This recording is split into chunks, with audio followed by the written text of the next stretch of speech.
বন্ধুরা, আপনাদের সবাইকে স্বাগতম আমাদের চ্যানেল তথ্যসাথীতে। আজকের ভিডিওটা খুবই গুরুত্বপূর্ণ, বিশেষ করে তাদের জন্য যাদের নাম অ্যাডজুডিকেশন লিস্ট থেকে বাদ যাওয়ার পর কেটে দেওয়া হয়েছে বা ডিলিট করা হয়েছে। ভিডিওটা শুরু করার আগে একটা ছোট্ট অনুরোধ, যদি তোমরা এখনও চ্যানেলটিকে সাবস্ক্রাইব করে না থাকো, তাহলে এখনই সাবস্ক্রাইব করে নাও এবং পাশে থাকা বেল আইকন বেলটি প্রেস করো, যাতে সব ধরনের গুরুত্বপূর্ণ আপডেট সবার আগে পেয়ে যান। এখন আসল বিষয়ে আসি। অনেকেই আছে যাদের নাম আগে অ্যাডজুডিকেশন লিস্টে ছিল, কিন্তু পরে সেই নাম ডিলিট হয়ে গেছে। যারা নিজেদের বৈধ ভোটার হিসেবে প্রমাণ করতে পারবেন, তাদের জন্য ইলেকশন কমিশন ট্রাইব্যুনাল আবেদন করার সুযোগ দিয়েছেন। তাই যারা ট্রাইব্যুনালে আবেদন করেছেন, তাদের জন্য খুবই গুরুত্বপূর্ণ। এই নথিগুলো অবশ্যই আপনাদের রাখতে হবে প্রস্তুত করে।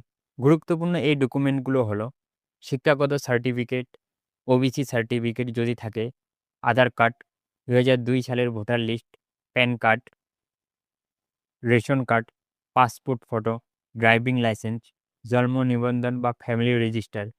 যদি জমির দলিল থাকে বা পর্চা থাকে ২০০২ সালের আগের, সেটিও গ্রহণযোগ্য হবে।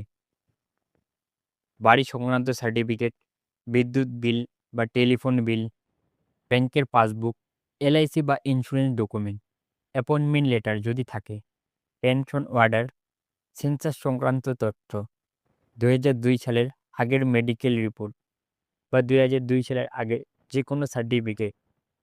এই ডকুমেন্টগুলির মধ্যে যতগুলো আপনাদের কাছে আছে, সমস্তগুলো ভালোভাবে গুছিয়ে রাখুন। সুতরাং বন্ধুরা, যদি আপনার নাম লিস্ট থেকে বাদ পড়ে থাকে, তাহলে ভয় পাওয়ার কিছু নেই। সব ডকুমেন্ট থাকলেই আপনি সহজে নিজেকে বৈধ প্রমাণ করতে পারেন। শুধু একটাই কথা মনে রাখবেন, আগে থেকে সব কাগজপত্র রেডি করে রাখো। ট্রাইব্যুনালের ডাক আসলেই আপনি সেগুলোকে সাজিয়ে ভালো মতো জমা করে দিতে হবে।